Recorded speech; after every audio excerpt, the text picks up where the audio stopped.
clearly and confidently in English. We're first going to start with 10 important vocabulary phrases that you can integrate into your daily conversations. Let's go. The first expression that I use often, but my English students don't really know how to use, is to see someone off. We're not talking about seeing them walk off a cliff. Instead, take a look at the sample sentence. When my sister was visiting me from California, I took her to the airport and saw her off. Ooh, saw her off? This is just another way to say that I saw her leave. I saw her go through security and then she probably got on her flight and went home. I saw her off. The second expression that I use often, but my English students don't use, and you should, is to be floored. Does this mean that you are stuck to the floor? Not at all. You might say, when I found out that I won a free trip to Japan, I was floored. This is talking about being ultimately surprised. I couldn't believe my luck. I was floored. Expression number 3 that you should use is I found myself doing something. You could say, I went to a great concert and I found myself tapping my foot and bobbing my head and moving my body. Do you get the sense here that I'm not really choosing to do those things? It's kind of just coming over me. It's happening unintentionally. I found myself tapping my foot. You might even say this about my English lessons. You might say, I decided to watch one of Vanessa's English lessons and I found myself smiling the whole time. It was wonderful. I hope that that's true. The next expression that I use often, and you should too, is to pull it off. Are we talking about pulling something off physically? No. Instead, we're talking about this in a more figurative way. So you might say, I studied day and night for my difficult geometry exam. And you know what? I pulled it off. I got an A. So you were not expecting to get an A, so you studied really hard.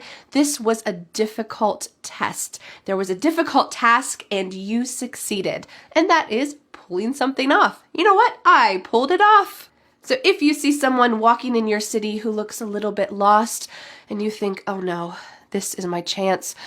I should speak to them in English. I should help them, but oh, I'm so worried about it. Can I pull it off? And then you walk up to them and you say, excuse me, can I help you? And they say, oh yes. Can you help point me in the direction of the train station? And you help them. After that, you might say, I pulled it off. You succeeded in a difficult task. Success. The next expression that I use often, and you should too, is I'm drawing a blank. Okay, well, when you draw something, you're not drawing a blank piece of paper. That's impossible. But here we're using this in a figurative way to talk about our minds. So if someone asks you, oh, do you remember the name of your kindergarten teacher? You might say, oh, I'm drawing a blank. That means that your mind is completely wiped fresh. It is wiped clean of any memory of your kindergarten teacher's name. Maybe it's there somewhere, but you can use this great expression and say, sorry, I'm drawing a blank. Do you know? The next expression that I use often, and you should too, is to take a stab at something. Seems kind of violent, doesn't it? But this is not a violent expression. Instead, it's talking about trying something that might seem a little bit difficult. So when I was growing up, my dad helped me with my math homework, and guess who helped my little sister with her math homework? Well, for a couple years, it was me, and then after it got too difficult, it was my dad. But we could say I took a stab at helping my little sister with her math homework. Sometimes it worked, sometimes it didn't. So here I'm trying something that is a little bit difficult. I took a stab at trying to help her, and I hope it was okay. The next expression that I use often, and you should too, is a fun one. Something is calling my name. Vanessa, Vanessa. What's calling my name? Oh, that 7-layer chocolate cake is calling my name. Vanessa, eat me! Vanessa! So of course the chocolate cake is not actually calling my name, but it's the idea here that it's something you cannot resist. That cake is calling my name. I have to try a bite. We often use this expression when it's something that you're tempted by. It's usually not something that's perfectly good. Eating an entire chocolate cake is certainly not a good idea. Maybe you're at a store and there's a really expensive, exciting shirt that you really want to buy. You might say, oh, it's calling my name. It's tempting me. I have to get it. So here it is something that's not necessarily good, but not necessarily bad. It's just tempting you. It's calling your name.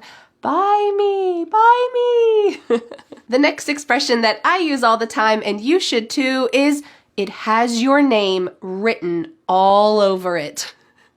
Does this mean that I took a marker and I wrote your name all over that thing? Well, not exactly, but it feels like that. You might say, I bought you this sweater because it's your favorite color and I just thought it would look perfect on you. It had your name written all over it. Well, it would be pretty strange if a sweater actually had your name written all over it. Kind of unusual. So here we're talking about something that's the perfect fit. Talking about something that's the perfect fit is our next expression that I use all the time, and you should too, and that is, I couldn't help myself. That doesn't mean that I'm asking you for help because I can't help myself. No, instead, this is something you cannot resist. That 7-layer chocolate cake. I just took a bite and then another bite and then another one because I couldn't help myself. Here we can substitute the word help for stop. I couldn't stop myself. I just kept eating it. But really, in daily conversation, we use this expression, I couldn't help myself, more often than I couldn't stop myself. So if you're taking a walk in your neighborhood and you see a cute little puppy, you might ask the owner, can I pet it? And if the owner says yes, you reach down and you pick it up and you snuggle it all over and you're so excited. And then you say, oh, sorry, I couldn't help myself. You couldn't resist how cute that little puppy was. Our final expression before our bonus expression that I use all the time, and you should too, is kind of an introductory expression. It is talk about. Oh, we're going to be using this for emphasis. Take a look at this sentence.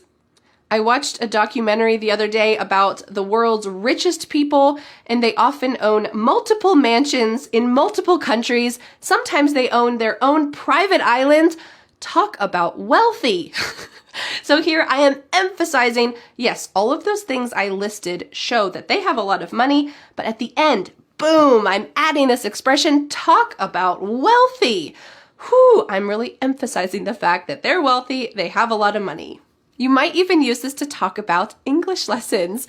You could say, I can't believe that Vanessa gives us a free English lesson here on YouTube every Friday. Talk about generous. Okay, I'm tooting my own horn a little bit here, but if you're really grateful to have free English lessons every Friday, you could use this to emphasize the point. I feel so grateful. Talk about generous. What a wonderful thing. All right, I want to give you one bonus expression, and it is to wing it. What in the world? Well, unfortunately, I use this a lot in my life. Can you imagine what to wing it means? Well, take a look at this. I didn't prepare a speech for my friend's wedding, so I think I'm just gonna wing it. This means it is not planned. I'm just gonna make it up as I go. I think I'm just gonna wing it.